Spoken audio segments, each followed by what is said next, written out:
Hello everyone, this is Dushyant Singh and welcome to Adhyayan Adda the GS world. GS की दुनिया में आपका स्वागत है। मॉडर्न हिस्ट्री का ये सेशन है। हम बात कर रहे हैं फ्रांसीसियों के विषय में। इस सेशन में हम फ्रांसीसियों के बारे में बात करेंगे। फ्रांसीसियों के बारे में बात करने के साथ साथ आंग्ल फ्रांसीसी संघर्षों पर भी थोड़ा सा नज़र डालेंगे। आंग्ल फ्रांसीसी संघर्ष जो कि मॉडर्न हिस्ट्री में कर्नाटक युद्धों के रूप में निकलकर सामने आए, उन सभी के बारे में भी विस्तृत रूप से चर्चा करेंगे। ठीक है, तो बिना टाइम गंवाए चलिए स्टार्ट करते हैं आज की क्लास और बात करते हैं फ्रांसीसियों के विषय में। 1664 में फ्रांस के सम्राट थे लुई 14वें और लुई 14 के मंत्री थे कोलबर्ट। ठीक है, फ्रांस के सम्राट लुई 14 के मंत्री कोलबर्ट के प्रयासों के द्वारा 1664 में एक कंपनी की स्थापना होती है जिसका नाम रखा जाता है कंपनी द इंड ओरिएंटल। किस कंपनी की स्थापना होती है? कंपनी द इंड ओरिएंटल। फिर कालांतर में फ्रैंक कैरो के नेतृत्व में 1667 में एक फ्रांसीसी दल भारत आता है और इसके आने के एक साल बाद यानी कि 1668 में सूरत में इनके द्वारा अपनी पहली व्यापारिक कोठी स्थापित की जाती है। यहां से हम कह सकते हैं कि फ्रांसीसियों की भारत में सबसे पहली व्यापारिक कोठी किस स्थान पर स्थापित की गई थी? सूरत में स्थापित की गई थी। कब स्थापित की गई थी? 1668 में स्थापित की गई थी। एक और महत्वपूर्ण चीज यह है कि भारत आने से पहले फ्रांसीसियों ने अपने उपनिवेशों को कहां पर स्थापित करने का प्रयास किया था? क्या ये सीधे भारत ही आए थे या भारत से पहले कहीं दूसरे स्थान पर भी इन्होंने अपने उपनिवेशों को, अपने व्यापारिक कोठियों को स्थापित करने का प्रयास किया था? तो भारत आने से पहले फ्रांसीसी मेडागास्कर द्वीप पहुंचे थे। भारत आने से पहले फ्रांसीसी कहां पहुंचे थे? मेडागास्कर द्वीप पहुंचे थे, लेकिन मेडागास्कर में ये अपने जो उपनिवेश थे उनको स्थापित करने में असफल रहे थे। उसके बाद में 1667 में फ्रैंक कैरो के नेतृत्व में एक दल भारत आता है और 1668 में जाकर के सूरत में इनकी पहली व्यापारिक कोठी की स्थापना होती है।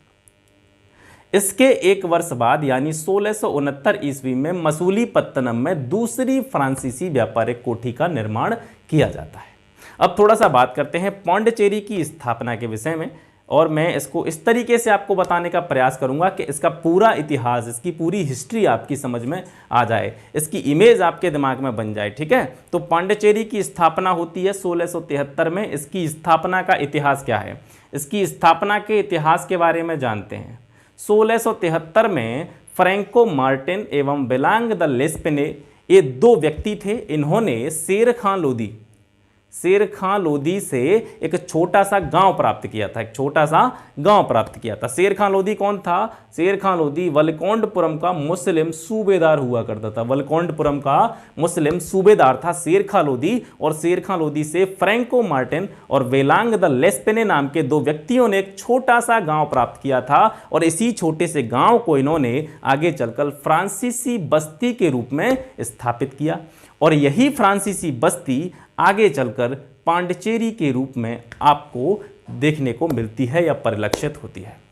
इस पांडिचेरी पर 1693 में डच अपना अधिकार जमाते हैं। ठीक है, फ्रांसीसियों से डचों ने इस पांडिचेरी को छीन लिया था और इस पर अपना अधिकार जमा लिया था, लेकिन इसके 4 साल बाद 1697 में रिजविक की संधि होती है और रिजविक की संधि के द्वारा फ्रांसीसियों को पांडिचेरी फिर दोबारा से मिल जाती है। ठीक है, 1674 में ही फ्रैंको मार्टिन, जिसने पांडिचेरी की स्थापना में अपना महत्वपूर्ण योगदान दिया था, 1674 में फ्रैंको मार्टिन को इस बस्ती का जो है फ्रांसीसी बस्ती का प्रमुख बना दिया गया था।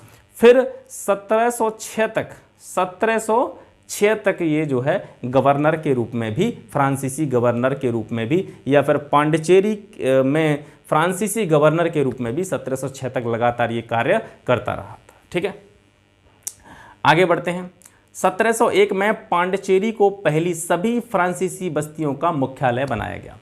जैसे जैसे समय बीतता गया पांडिचेरी की इंपॉर्टेंस जो है बढ़ती चली गई और पहले जितनी भी फ्रांसीसी बस्तियां थीं, पहले की जितनी भी सारी फ्रांसीसी बस्तियां थीं, उन सभी का हेड ऑफिस 1701 में पांडिचेरी को बना दिया गया। और फ्रैंको मार्टिन, जिसने पांडिचेरी की स्थापना में अपना महत्वपूर्ण योगदान दिया था, उस फ्रैंको मार्टिन को भारत में फ्रांसीसी मैटर्स का, फ्रांसीसी मामलों का महानिदेशक नियुक्त कर दिया गया। आगे चलकर फ्रांसीसी गवर्नर डुप्ले, ठीक है, डुप्ले के समय में फ्रांसीसी प्रभुत्व की स्थापना जो है भारत में होती है।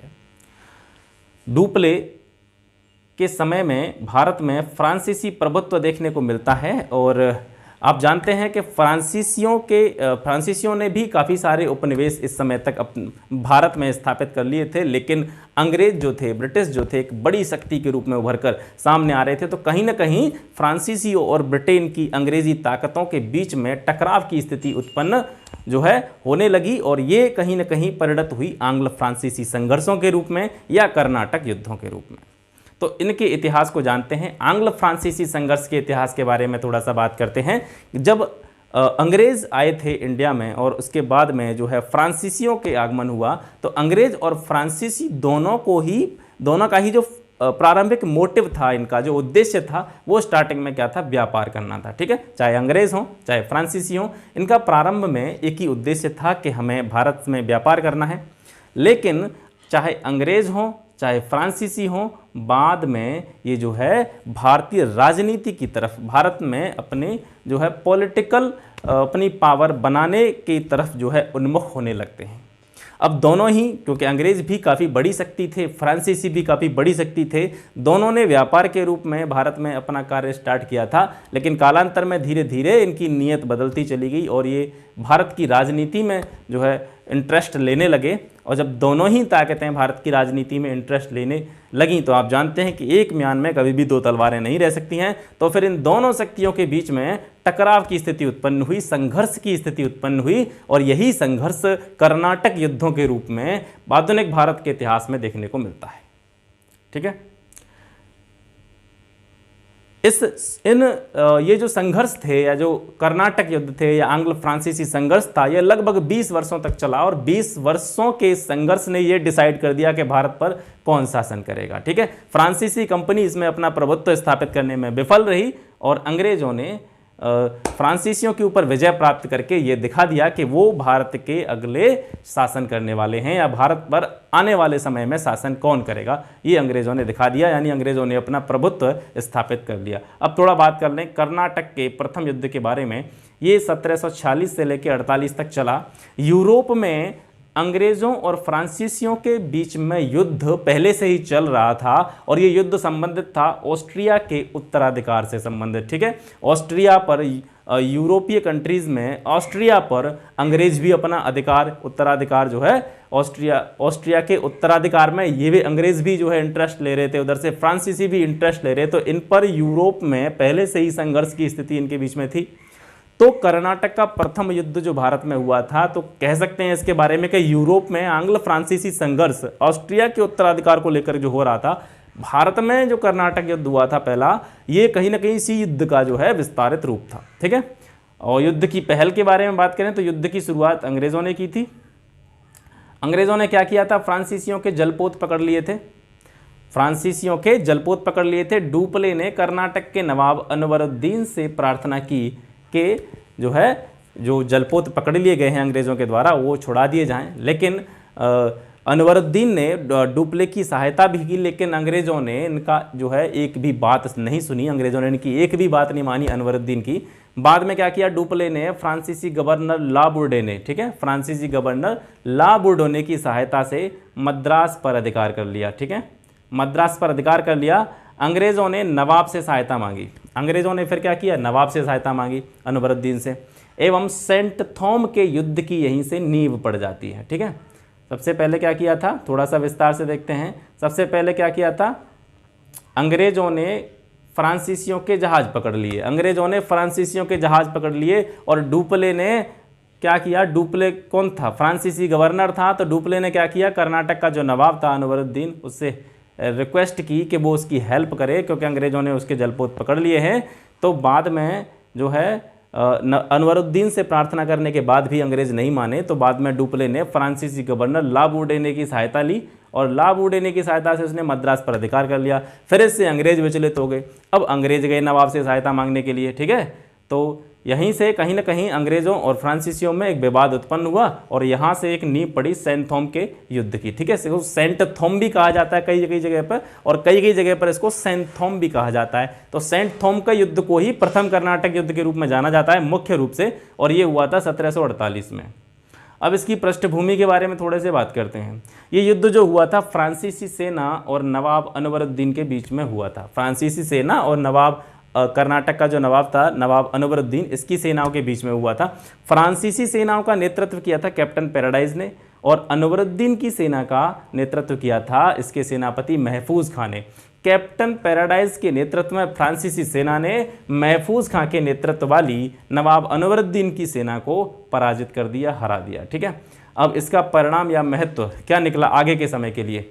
इससे यह पता चला कि घुड़सवारों की सेना की अपेक्षा तोपखाना श्रेष्ठ है। ठीक है, क्योंकि फ्रांसीसियों की सेना में तोपखाना था। ठीक है, वो तोपों का इस्तेमाल करते थे, जबकि अनवरुद्दीन की सेना में घुड़सवारों की संख्या ज़्यादा थी।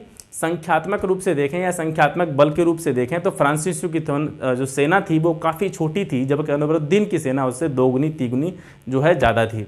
लेकिन फिर भी उस 1/3 सेना ने, कह सकते हैं कि अनवरुद्दीन की सेना की 1/3 सेना ने पूरी अनवरुद्दीन की सेना को हरा दिया। इसका मेन रीज़न था कि फ्रांसीसियों के पास में तोपखाना होना। ठीक है, इसके साथ साथ नौसैनिक शक्ति की जो महत्ता थी, इसकी जो इम्पोर्टेंस थी, इसके बारे में पता चला।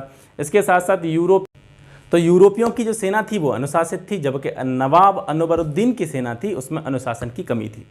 इसके साथ साथ खोखली भारतीय राजनीति का भी पर्दाफाश यहाँ पर जो है देखने को मिलता है। भारतीय राजा आपस में ही संघर्षों में उलझे पड़े थे और इसी का फायदा जो है यूरोपीय शक्तियों ने उठाया, और जो कहीं ना कहीं भारत पर यूरोपियों के शासन का एक तरह से कह सकते हैं बेस बन के सामने आया। आगे बढ़ते हैं। ए ला सैपेल की संधि या फिर उसको एक्स ला सैपेल की संधि के नाम से भी जाना जाता है 1748 में। इस संधि के द्वारा ही यूरोप में ऑस्ट्रिया के उत्तराधिकार से संबंधित जो युद्ध चल रहा था, इस संधि के द्वारा ही वो समाप्त हुआ। और उधर से जब ऑस्ट्रिया के उत्तराधिकार का युद्ध समाप्त हो गया तो उसी समय कर्नाटक का प्रथम युद्ध या सेंट थॉम का युद्ध भी समाप्त हो गया। ठीक है, तो संधि क्या हुई थी? संधि में मद्रास जो है अंग्रेज़ों को मिल गया। मद्रास जो था वो किसे मिल गया? अंग्रेज़ों को मिल गया। और उधर से अमेरिका में लुईबर्ग फ्रांसीसियों को मिल गया। इधर जो है मद्रास पर पहले अंग्रेज़ों का अधिकार था, उसके बाद में फ्रांसीसियों ने अंग्रेज़ों से मद्रास को छीन लिया था। ठीक है, तो मद्रास पर अंग्रेज़ वैसे भी अपना जो है शासन स्थापित करना चाहते थे। संधि के द्वारा अंग्रेज़ों को मद्रास मिल गया और अमेरिका में लुईबर्ग जो है, जो फ्रांसीसी जिसको चाह रहे थे, वो फ्रांसीसियों को मिल गया। तो हम कहीं ना कहीं कह सकते हैं कि ए ला सैपेल की संधि के द्वारा जो प्रथम कर्नाटक युद्ध समाप्त हुआ था, ये बराबरी की स्थिति पर जो है बंद हुआ था। ठीक है, यहाँ पर किसी को भी प्रभुत्व हासिल नहीं हुआ। कर्नाटक के द्वितीय युद्ध के बारे में बात करते हैं। ये हुआ था 1749 ईस्वी में। अंबूर का युद्ध भी इसको जो है कहा जा सकता है। पृष्ठभूमि के बारे में बात करें, 1748 में निज़ामुल मुल्क आसफ जाह, हैदराबाद के जो निज़ाम थे, निज़ामुल मुल्क आसफ जाह की मृत्यु हो जाती है और इसकी मृत्यु के बाद में उत्तराधिकार के लिए संघर्ष छिड़ जाता है।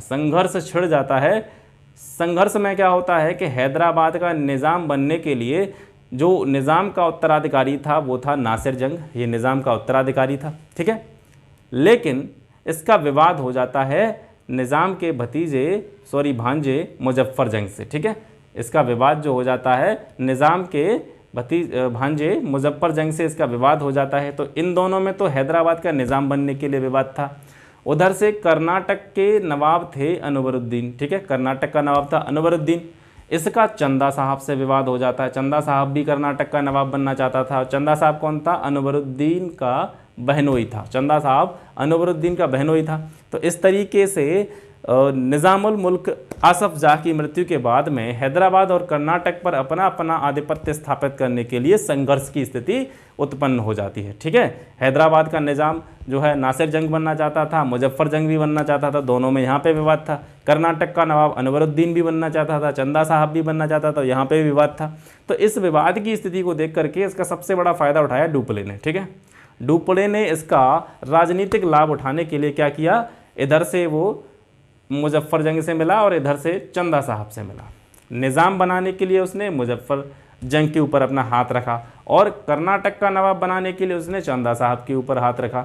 दोनों को ही उसने सैन्य सहायता देने का वचन दिया एवं मुजफ्फर जंग को हैदराबाद का निज़ाम और चंदा साहब को कर्नाटक का नवाब बनाने का उसने वचन दिया। तो ठीक है, डुप्ले ने यहाँ से इंटरेस्ट लेना स्टार्ट किया भारतीय राजाओं के आपसी झगड़े का।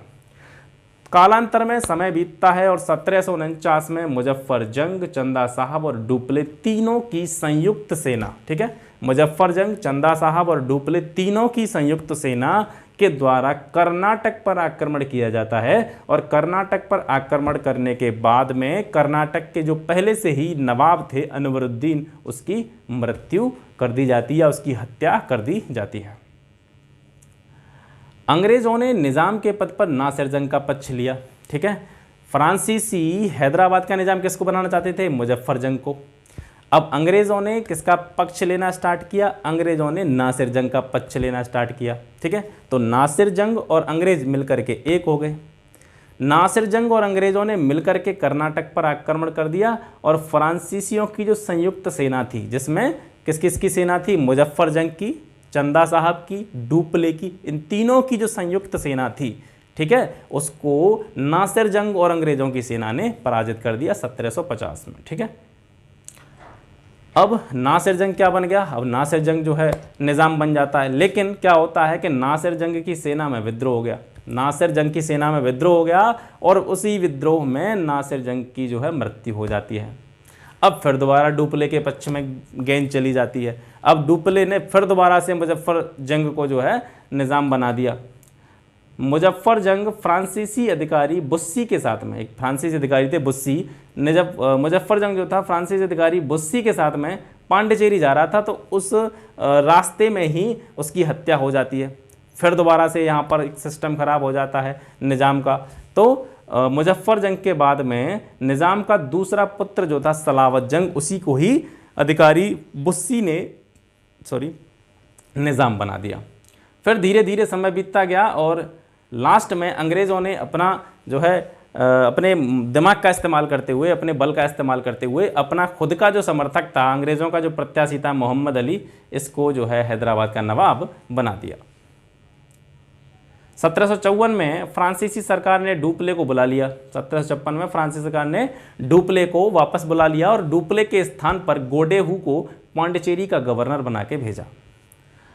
अब गोडेहू ने क्या किया? गोडेहू आया यहाँ पर और अंग्रेज़ों के साथ में उसने मिलकर के पांडिचेरी की संधि कर ली 1755 में। और इस संधि के क्या परिणाम हुए? इस संधि के परिणाम ये हुए कि अंग्रेज़ एवं फ्रांसीसियों के द्वारा भारतीय राजाओं द्वारा जो उपाधियां दी गई थी फ्रांसीसियों और अंग्रेज़ों को, भारतीय राजाओं के द्वारा फ्रांसीसियों एवं अंग्रेज़ों को जो उपाधियां दी गई थी उन सभी का उन्होंने त्याग कर दिया।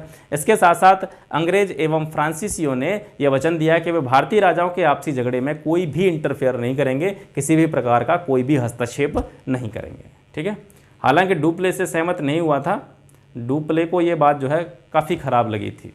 कर्नाटक के तृतीय युद्ध के बारे में बात करते हैं। 1756 से लेकर 63 ईस्वी तक ये जो है चला। ये वांडीवास का युद्ध इसमें प्रमुख माना जाता है, जो 1760 में हुआ था। 1756 की बात है, यूरोप में सप्तवर्षीय युद्ध चल रहा था, ठीक है। 1756 में यूरोप में सप्तवर्षीय युद्ध प्रारंभ हो गया था और 1757 में अंग्रेज एवं फ्रांसीसियों द्वारा एक दूसरे का विरोध करना स्टार्ट कर दिया। एक दूसरे के क्षेत्रों पर अधिकार, जबरदस्ती अपना अधिकार स्थापित करने का जो है इन्होंने प्रारंभ कर दिया। 1758 में फ्रांसीसी सरकार ने काउंट डी लाली, ठीक है, काउंट डी लाली को भारत के सभी फ्रांसीसी प्रदेशों के सैनिक एवं असैनिक अधिकार दे दिए। 1756 में यूरोप में सप्तवर्षीय युद्ध प्रारंभ हुआ। 57 में अंग्रेज फ्रांसीसी एक दूसरे के विरोधी हो गए, विरोध करने लगे, एक दूसरे के स्थानों पर अधिकार जमाने लगे। 1758 में फ्रांसीसी सरकार ने काउंट डी लाली को भारत में फ्रांसीसियों के जितने भी प्रदेश थे उनके सैनिक एवं असैनिक संबंधी अधिकार दे दिए। कालांतर में क्या होता है? 1758 में काउंट डी लाली ने पोर्ट सेंट डेविड को जीत लिया। 1760 22 जनवरी 1760 को एक निर्णायक लड़ाई वांडीवास के युद्ध के रूप में अंग्रेजी सेना एवं फ्रांसीसी सेना के बीच में लड़ी गई। अंग्रेजी सेना का नेतृत्व किया था आयरकूट ने, फ्रांसीसी सेना का नेतृत्व किया था काउंट डी लाली ने। आयरकूट के नेतृत्व वाली अंग्रेजी सेना ने काउंट डी लाली के नेतृत्व वाली फ्रांसीसी सेना को पराजित किया, ठीक है। और कहीं ना कहीं फ्रांसीसियों का जो मनोबल था वो यहाँ से कहीं ना कहीं काफ़ी टूट जाता है और फ्रांसीसियों के बारे में यह डिसाइड हो जाता है कि अंग्रेज ही भारत पर शासन करेंगे। फ्रांसीसियों का मनोबल जो है यहाँ से काफ़ी गिर जाता है। 1761